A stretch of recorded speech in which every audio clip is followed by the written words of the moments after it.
तो कुल मिला के ये एक एंटी नेशनल, एंटी सोशल संगठन है, टेररिस्ट ऑर्गेनाइजेशन भी है, तो इसका बैन होना बहुत जरूरी है। पूरी तरह से आश्वस्त हूं कि इन्होंने मूल निवासी बहुजनों को बर्बाद करने में कोई कोर कसर नहीं छोड़ी।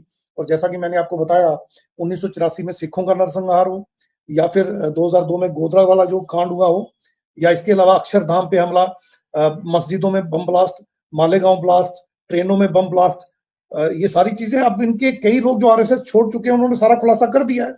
आरएसएस बेसिकली ब्राह्मणों का संगठन है, ब्राह्मणों के द्वारा बनाया गया। चित पावन ब्राह्मण इसके हेड रहते हैं। ये ब्राह्मणों के वेलफेयर के लिए, उनके अस्तित्व को बचाए रखने के लिए, उनका वर्चस्व बनाए रखने के लिए, उसके लिए ये संगठन बनाया गया है। इस वक्त हमारे साथ अशोक बसोत्रा सर मौजूद हैं जम्मू एंड कश्मीर से। सर अधिवक्ता हैं जम्मू एंड कश्मीर हाईकोर्ट से। बातचीत करेंगे भारत के आरएसएस और रॉ को बैन किया जाए, अमेरिका के रिलीजियस फ्रीडम कमीशन ने ट्रंप सरकार से की सिफारिश। तो सर बड़ी खबर है और इस खबर को लेकर देखा जाए तो जो मेन स्ट्रीम मीडिया वो मतलब इसको दिखा नहीं रही है। अमेरिका में आरएसएस और रॉ जैसी बड़ी एजेंसी जो भारत सरकार की एजेंसी है उसको बैन करने की मांग की जा रही है, और आरएसएस जैसे संगठन को क्या कहेंगे सर आप? देखिए ऐसा है, ये तो सारी दुनिया अब जानती है कि भारत में अगर कोई सबसे खतरनाक संगठन है, आतंकवादी संगठन है, तो वो आरएसएस है। अब इसकी हिस्टोरिकल बैकग्राउंड सारी लोगों के सामने है। 1925 से लेके अब तक इन्होंने जो भी किया है वो सारा अब पब्लिक डोमेन में आ चुका है। इनके जो बड़े बड़े नेता थे, वो चाहे इनके फाउंडर हों जिन्होंने इस संस्था का आगाज किया था, या उसके बाद जो सेकंड इनके हेड बने, खास करके गुरु गोलवलकर जिनको ये कहते हैं। गुरु गोलवलकर की किताबों में इन्होंने सीधा सीधा इस देश के मूल निवासी बहुजनों को टारगेट किया है। यहाँ तक कि मुस्लिम्स को इस देश का दुश्मन बताया, क्रिश्चियंस को इस देश का मुस्लिम दुश्मन बताया, और कम्युनिस्टों को इस देश का दुश्मन बताया। तो कुल मिला के इस देश की एक बहुत बड़ी आबादी को इन्होंने देश का दुश्मन बताया। उसके बाद समतामूलक समाज की संरचना के विरोध में इनके सारे ही जो फाउंडर हैं या इनके हेड रहे हैं अब तक, वो सारे के सारे रहे हैं। करीब 52 साल तक इन्होंने अपने नागपुर हेडक्वार्टर पे तिरंगा झंडा नहीं फहराया, और हमेशा से ये कहते रहे कि तिरंगा झंडा जो है वो भारत के लिए अच्छा नहीं है, मनहूस है। भगवा झंडा भारत का झंडा होना चाहिए। उसके बाद बाबा साहब ने जब कॉन्स्टिट्यूशन ऑफ इंडिया ड्राफ्ट किया, उसमें समता, स्वतंत्रता, बंधुता और न्याय पर आधारित समाज की संरचना की बातें रखी, ब्राह्मणवाद और मनुवाद के विरोध में समता मूलक समाज की बात की, तो उसका भी इन्होंने विरोध किया। पुतले फूंके, कॉन्स्टिट्यूशन की शव यात्रा निकाली, और हर चीज भारत के संविधान और भारत के खिलाफ की। इतना ही नहीं, सांप्रदायिक दंगे भड़काने, ट्रेनों में, मालेगांव में, और इसके अलावा गोधरा में एक बहुत बड़ा नरसंहार कराने।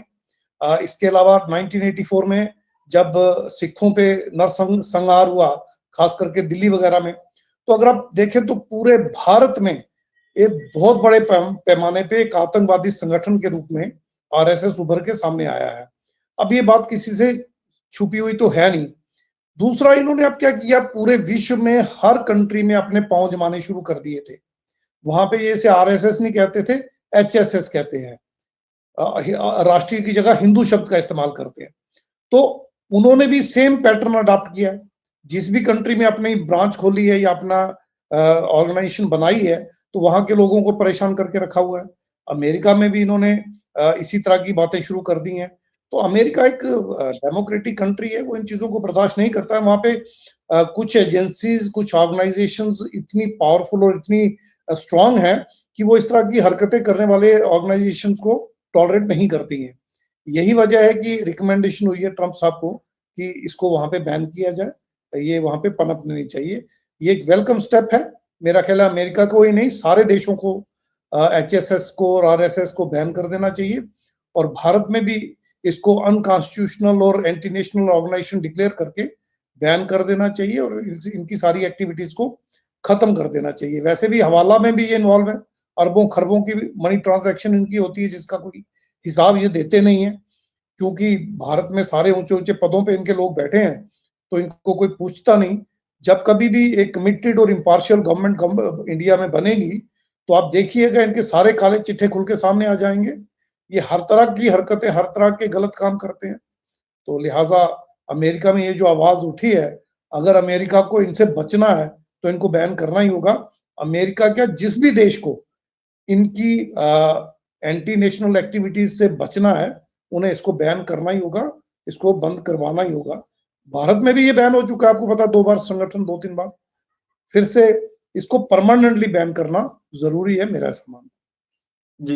जो प्रधानमंत्री मोदी जी कहा करते हैं कि जो आरएसएस है वो देश का सबसे बड़ा एनजीओ है और अमेरिका में अगर इसकी बैन करने की मांग करी और भारत का रॉ संगठन जो है उसको भी बैन करने की मांग की जा रही है। तो प्रधानमंत्री जिस तरह आरएसएस जो एनजीओ बताया जा रहा है उसको बैन करने की मांग कर रहे हैं क्या लगता है सर भारत सरकार इस पे क्या फैसले लेगी कि नहीं? क्योंकि भारत सरकार से उन्होंने कहा है कि भारत में ये बैन होना चाहिए, क्या कहेंगे?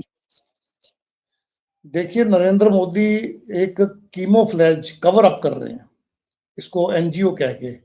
वैसे तो जब भाजपा सरकार 2014 में आई थी तो इन्होंने हजारों एनजीओ जो हैं वो बंद कर दी थी, ये कहकर ये एंटी नेशनल है।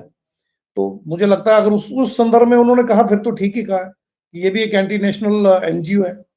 अब ये एनजीओ नहीं है, एनजीओ होती है नॉन गवर्नमेंट ऑर्गेनाइजेशन। एनजीओ एक सोसाइटी होती है किस्म की, जो कि एजुकेशन में काम करती है, हेल्थ सेक्टर में काम करती है, पब्लिक वेलफेयर के काम करती है, सफाई जो समाज में रहनी चाहिए उस पे काम करती हैं।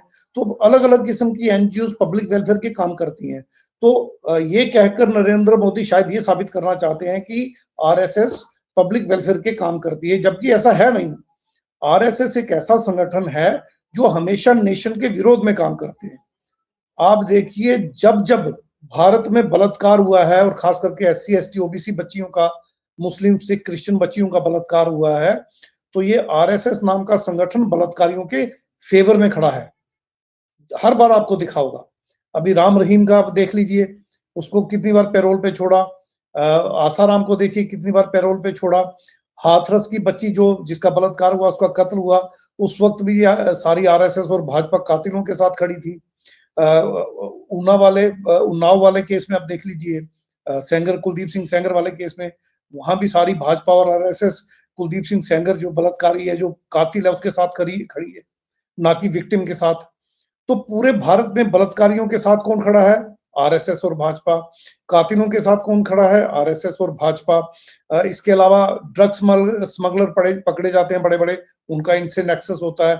बच्चे चुराने उठा के ले जाने वाले गैंग पकड़े जाते हैं, महिलाओं को किडनैप करने वाले गैंग पकड़े जाते हैं, उनके सरगना भी इन्हीं भाजपा और आरएसएस से जुड़े हुए होते हैं।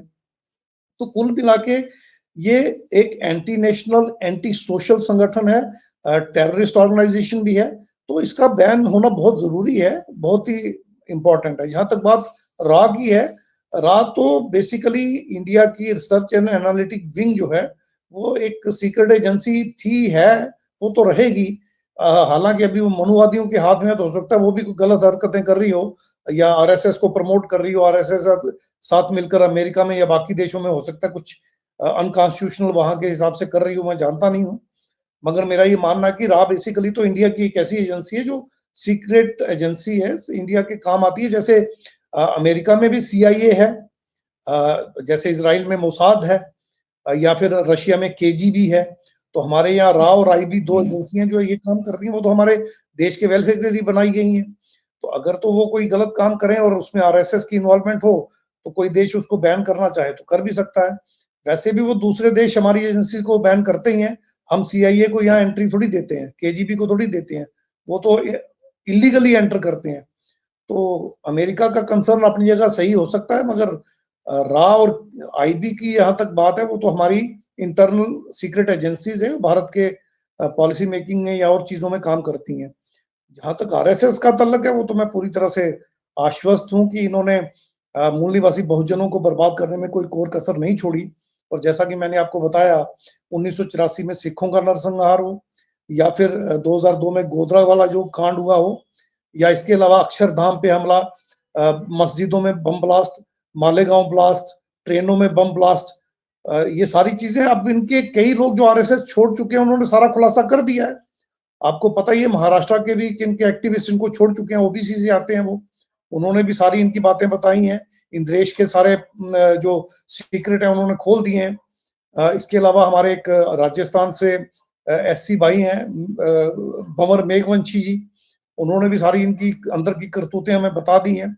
इसके अलावा एक अशोक मोची करके हैं गुजरात के, जो पोस्टर बॉय बने थे ये अपना 6, हाँ, जब उन्होंने मस्जिद तोड़ी थी 6 दिसंबर को 1992 की शायद ये बात है। तो उन्होंने भी सारी अंदर की बातें बता दी हैं, उन्होंने भी आरएसएस के अंदर की सारी बातें खोल के दिखा दी हैं। आरएसएस बेसिकली ब्राह्मणों का संगठन है, ब्राह्मणों के द्वारा बनाया गया।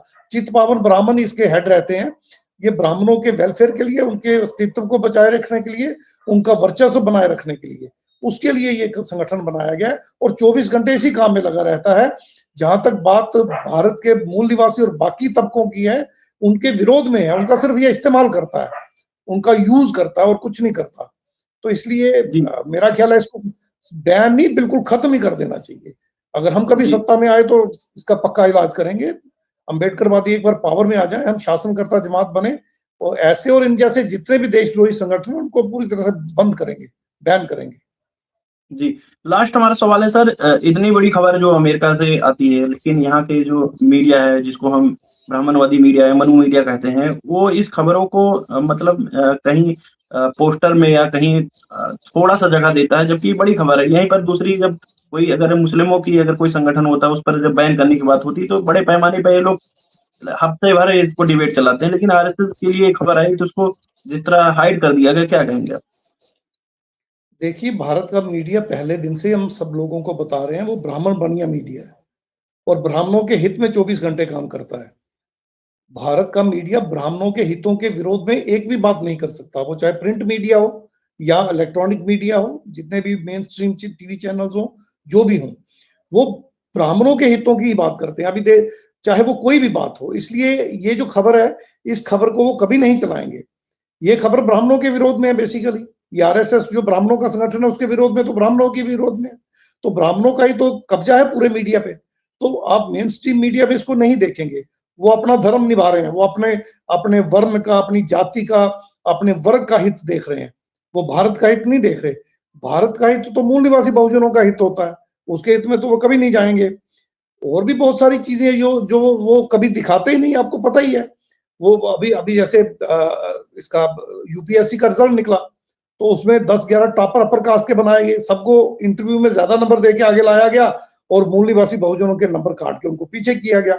इस खबर को भी पूरे सोशल मीडिया पे आप देखिए कितना तूल मिला हुआ है, लेकिन उसको भी उन्होंने कभी नहीं दिखाया। तो ऐसी कोई भी खबर जो देश हित में हो, मूल निवासी बहुजनों के हित में हो, लोगों के हित में हो, उसको कभी भी मेन स्ट्रीम मीडिया नहीं दिखाएगी। अब विवेक जी याद रखिएगा, ये मेन स्ट्रीम मीडिया जो है, इसको गोदी मीडिया तो नहीं कहना चाहिए, ब्राह्मण वर्णीय मीडिया सीधा इसका नाम है।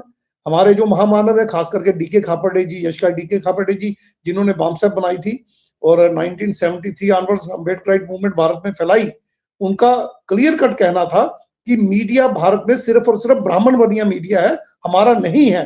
हमें एक कमिटेड पैरेलल मीडिया खड़ा करना होगा। जैसे आप लगे हुए हैं, बधाई के पात्र हैं, इतनी मेहनत आप लोग करते हैं, बड़ी ताकत के साथ आप लोगों को सच बताते हैं, तो इस तरह का मीडिया आप खड़ा कर रहे हैं। मैं तो सारे मूल निवासी बहुजन समाज से, मुस्लिम, सिख, क्रिश्चियन, अपने भाई बहनों से सबसे निवेदन करूंगा, आपके चैनल को सब्सक्राइब करें, शेयर करें, लाइक करें, बेल आइकन का बटन दबाएं, ऑल का बटन दबाएं और जितना हो सके आर्थिक मदद भी आपको दें, ताकि ये इस तरह के मीडिया हम आगे ला सकें।